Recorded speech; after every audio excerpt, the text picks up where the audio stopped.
तो दोस्तों चलिए स्टार्ट करते हैं हमारी आज की यह स्टोरी। तू आरज़ू मेरी। पावनी पौराणिक उम्र 17 साल, हाइट औसत से थोड़ी ज़्यादा, तो उसका गोरा रंग, गहरी हेज़ल कलर की बड़ी आलमंड शेप आँख जो बिल्कुल उसके पापा पर गई थी, कंधे से नीचे तक आते हुए रेशमी बाल, चौड़ा माथा और हल्की कर्वी आईब्रोज, होठ जैसे गुलाब की पंखुड़ियों की मानिंद, जैसे उन पर अभी अभी सुबह की ओस गिरी हो। हाँ, नाक उसकी तीखी नहीं थी, पर नाक के ऊपर बिल्कुल बीच में हल्के रंग का थोड़ा सा बड़ा सा तिल जो उसकी खूबसूरती को भी और भी बढ़ाता था। चेहरे पर बेइंतहाई लावण्य, अगर वह धूप में निकल जाए तो उसकी रंगत गुलाबी पड़ जाती थी और वह अपनी घनी पलकें धूप में मुश्किल से ऊपर उठा पाती थी। पावनी की एक खासियत थी कि अगर वह खुलकर हंसती या टेंशन ज़्यादा गुस्से में होती तो उसके गाल और कान बिल्कुल लाल हो जाते थे, चेहरे पर जलन होने लगती और उसे ठंड में भी गर्मी लगने लगती थी। खूबसूरती और खूबसूरती से भरपूर एक चंचल स्वभाव, एक अल्लड़ सी लड़की जिसने अभी अभी ही 12th क्लास पास की है। 12th पास होते ही पावनी को कॉलेज की चिंता सताने लगी है। वह 12th के रिजल्ट आने के बाद से ही अपने लिए अच्छे कॉलेजेस सर्च करना शुरू कर देती है। उसे एक अच्छा कॉलेज मिल भी जाता है, लेकिन वह कॉलेज भोपाल का होता है। भोपाल में एडमिशन की बात सुनकर पावनी के घर में उसकी माँ को छोड़कर सब मना कर देते हैं। एक पावनी की माँ ही बस पावनी का पक्ष लेती है।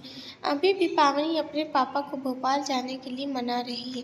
पावनी, वह भोपाल का टॉप टेक्निकल कॉलेज है। जाने दीजिए ना, सिर्फ 3 साल की बात है। 3 साल में हमारा BCA कंप्लीट हो जाएगा, फिर हम कहीं नहीं जाएंगे। प्लीज़ पापा। दादी, आप भी समझाइए ना पापा को। दादी, अरे हम काय समझाए, कल्याण सही कह रहे हैं। घर की मुड़िया कभी बाहर पढ़ने नहीं गई तो चिंता तो होगी। गुड्डन, अपनो छतरपुर शहर भी तो कितना अच्छा है। इतने अच्छे कॉलेज नहीं है का तुम्हें, का शौक चढ़ो है भोपाल जाने को। पावनी, अपने छतरपुर में BCA के लिए अच्छे कॉलेज नहीं है, ना ही उनका कैंपस प्लेसमेंट अच्छा है। वैसे भी भोपाल कौन सा लंका के छोर पर बसा हुआ है, 5 से 6 घंटे का तो रास्ता है। पावनी के पापा कल्याण जी थोड़ी देर तक कुछ सोचते हैं, फिर पावनी से बोलते हैं, अभी हमें सोचने के लिए थोड़ा वक्त चाहिए। हम सुबह तक अपना फैसला बता देंगे। और कल्याण जी उठकर बाहर चले जाते हैं। पावनी यह सुनकर चुप करके रह जाती है। पावनी, जी पापा। तभी पावनी की माँ अंजना जी पावनी को निश्चिंत रहने के लिए बोलती है। कल्याण जी रात में बहुत सोच विचार करते हैं। अंततः वह एक निर्णय ले लेते हैं। अगली सुबह पावनी अपने पापा से फिर पूछती है कि उन्होंने क्या फैसला लिया। कल्याण जी, बेटा तुम्हें जहाँ पढ़ना है पढ़ो, लेकिन सिर्फ नौकरी के लिए ही नहीं पढ़ाई की जाती। हम अच्छे भले जमींदार लोग हैं, यह नौकरी चाकरी के काम हमें शोभा नहीं देते। पावनी, तो आप मान गए क्या? आप हमें भोपाल जाने देंगे ना? कल्याण जी, हाँ बेटा, लेकिन 2 शर्त पर। पावनी खुश होकर बोलती। पावनी, हमें शर्तें मंजूर हैं। कल्याण जी, अरे बेटा पहले शर्तें तो सुन लो। पावनी, हाँ पापा, बताइए ना पापा। कल्याण जी, पहली शर्त ये कि हम तुम्हें भोपाल अकेले नहीं भेजेंगे, कोई लड़की अगर तुम्हारे साथ पढ़ने जाए तभी भेजेंगे। और दूसरी शर्त ये है कि तुम पढ़ाई के बाद नौकरी नहीं करोगी।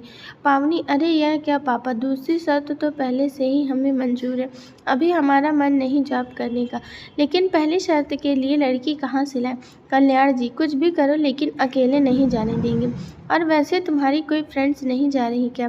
पावनी, नहीं पापा, हमारी कोई भी फ्रेंड्स से बाहर पढ़ने नहीं जा रही। अरे हाँ, याद आया, रिसिता, अंजना जी की कज़न की बेटी भी 12th कंप्लीट हो चुकी है, कॉल करके पूछती है कि वहाँ किस कॉलेज में एडमिशन ले रही है। कल्याण जी, ये आइडिया बढ़िया है, अगर मीनू की बेटी तुम्हारे साथ हो जाए तो कोई प्रॉब्लम नहीं है। रिसिता से बात करके उसके पापा से हमारी बात करा देना, हम लोग डिसाइड कर लेंगे कि रजिस्ट्रेशन के लिए भोपाल कब जाना है। पावनी, हाँ ये ठीक है, लेकिन पापा अगर रिसिता के पापा भी उसे बाहर नहीं भेज रहे होंगे तब हम क्या करेंगे? कल्याण जी, तुम पहले रिसिता से पूछो कि वह कहाँ पढ़ना चाहती है। अगर ऐसा कुछ होता है तो उसके पापा नहीं भेज रहे हैं तब हमें बताना, उनसे हम बात कर लेंगे। पावनी, हम अभी ही कॉल करते हैं रिसिता को। पावनी रिसिता को कॉल करके पूछती है कि वह कहाँ एडमिशन ले रही है। रिशिता, इंदौर में। पावनी, क्या तुम इंदौर जा रही हो? रिशिता, हाँ, वहाँ के कॉलेज का मैंने इंटरेस्ट क्लियर कर लिया है। पावनी ये सुनकर उदास हो जाती है। पावनी, फिर कब जा रही हो? रिशिता, अब नहीं जा रही हूँ। पावनी, क्यों?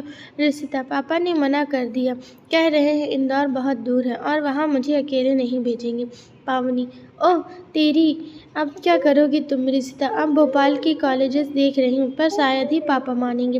पावनी, सुनो, हम भी भोपाल में ही एडमिशन ले रहे हैं, हमारे पापा भी हमें अकेले नहीं भेज रहे हैं, इसलिए हमने तुम्हें कॉल किया। अगर हम दोनों साथ हो जाए तो हम दोनों के पापा आराम से भेज देंगे। रिशिता खुश होकर कहती है, रिशिता, तुमने तो मेरी प्रॉब्लम ही सॉल्व कर दी, मैं अभी पापा को बता रही हूँ। पावनी भी खुश होकर कहती है, पावनी ठीक है, तुम बता दो और उनसे कह देना कि हमारे पापा से बात कर ले। रिशिता, ओके, मैं कह दूँगी, बाय। पावनी, बाय। पावनी तुरंत जाके ये बात अंजना जी को बताती है। अंजना जी बहुत खुश होती है क्योंकि उनकी और पावनी की 1 महीने की मेहनत सफल हो गई थी। दोनों ही माँ बेटी बहुत दिनों से कल्याण जी को भोपाल एडमिशन के लिए मना रही थी, लेकिन कल्याण जी मान नहीं रहे थे। पावनी ने अपनी दादी को जब ये खुशखबरी दी तो वह जरा भी खुश नहीं हुई। दादी, हाँ अच्छा है, जॉन को जहाँ जाना है जहाँ, हमको कौन सा पता चल रहा है। मोड़िए, भोपाल में पढ़ रही है कि घूमने गई है? पावनी, क्या दादी कैसी बातें कर रही हो? क्या हमें पता नहीं होगा कि हम क्या कर रहे हैं? दादी, हमने तो साची कही है, आजकल के मोड़ा मोड़ियन को का हम नहीं जानते हैं। पावनी, आप लोग को हम पे बिल्कुल भी विश्वास नहीं है क्या? माँ, आप ही समझाओ दादी को। अंजना जी कुछ बोलने को होती हैं कि दादी, अरे तुम्हारी महतारी का समझाएगी हमें, हमने उससे ज़्यादा दुनिया देखी है। तभी कल्याण जी आ जाते हैं।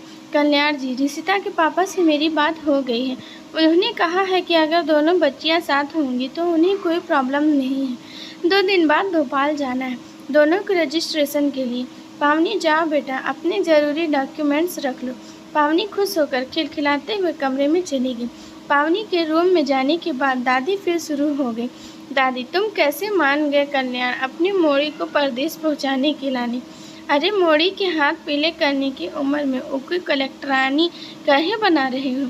कल्याण जी, अरे अम्मा, जब लड़की का पढ़ने का मन है तो हम पढ़ा रहे हैं, अभी वैसे भी उसकी शादी की उम्र नहीं है, बच्ची है वह। दादी, अरे हमारी बिटिया तो 16 बरस में ही ब्याह दी गई थी, तुम्हारी मोड़ी तो फिर भी 17 की हो गई है। कल्याण जी, अम्मा 30 साल पुरानी बातें मत करो, समय अब काफ़ी बदल चुका है, बच्चों को शिक्षा भी देना ज़रूरी है, और वैसे भी 3 साल की तो ही तो बात है, कौन सा ज़िंदगी भर के लिए जा रही है। तभी पावनी रूम से वापस आते हुए कहती है, पापा, हमने अभी कॉलेज में कॉल करके एडमिशन का प्रोसेस पूछा था, रजिस्ट्रेशन के लिए भोपाल जाना कंपलसरी नहीं है, इसलिए हम शाम को ऑनलाइन रजिस्टर कर देंगे। कल्याण जी, अगर ऐसा है तो ठीक है, लेकिन एडमिशन के पहले हम भोपाल जाकर उस कॉलेज की पूरी जानकारी लेकर वहाँ का माहौल देखना चाहते हैं। अगर बीच में भोपाल जाना हुआ तो हम कॉलेज ज़रूर देख कर आएंगे। पावनी, हाँ पापा, वहाँ रहने के लिए भी जगह देखनी पड़ेगी। कल्याण जी, वह सब हम वहाँ जाकर देख लेंगे। रिशिता के पापा से हमारी बात हो चुकी है, हम साथ ही जाएंगे। चलो गुड्डन, अब हंस के बताओ। पावनी खिलखिलाकर हंसने लगती है। कल्याण जी, हाँ, अब लगी तुम कि हमारी गुड्डन हो, कॉलेज की टेंशन में कितना दुबली होती जा रही हो, अब ज़्यादा टेंशन मत लेना, ऐसे ही हंसती रहा करो। पावनी जी, अब हम हनी और डुड्डू के साथ खेलने जा रहे हैं। कल्याण जी हंसकर हाँ में सिर हिला देते हैं। बच्ची है पूरी, पता नहीं बाहर के माहौल में कैसे रहेगी। तभी पावनी का बड़ा भाई संकल्प आकर कहने लगा, तो भेज ही क्यों रहे हो उसे, हम भी तो दिल्ली जाना था, वहाँ तो आपने हमें जाने नहीं दिया।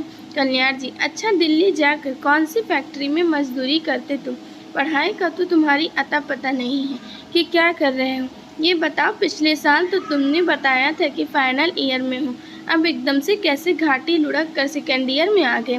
संकल्प, पापा अब ताने मारना छोड़ेंगे आप? कल्याण जी, जब तक तुम कुछ काम धंधा नहीं करते, मुझे तो पता नहीं था कि मेरा लड़का इतना नल्ला होगा। संकल्प, हम कह रहे हैं पापा, आप गुड्डन को बाहर पहुंचाकर गलती कर रहे हैं। कल्याण जी, तो तुम किस लिए हो, एक आध बार मिला ना अपनी बिन्ना से, उसका ध्यान रखना। अब संकल्प कुछ नहीं बोला, बालों पर हाथ फेरता हुआ बाहर निकल गया। ऐसे ही 1 हफ्ता निकल चुका था। इसी बीच कल्याण जी और ऋषिता के पापा भोपाल जाकर कॉलेज विजिट कर चुके थे। वहाँ का माहौल उन दोनों को ही अच्छा लगा था। बाद में इस कॉलेज में क्या क्या होने वाला था, इससे दोनों ही अनजान थे। कल्याण जी को क्या पता था कि इस कॉलेज में कोई ऐसा भी शख्स था जो एक दिन कल्याण जी को गलत साबित करने वाला था। हमारी यह स्टोरी अच्छी लगी हो तो कमेंट करके नेक्स्ट पार्ट के लिए ज़रूर बताएं। Thank you so much.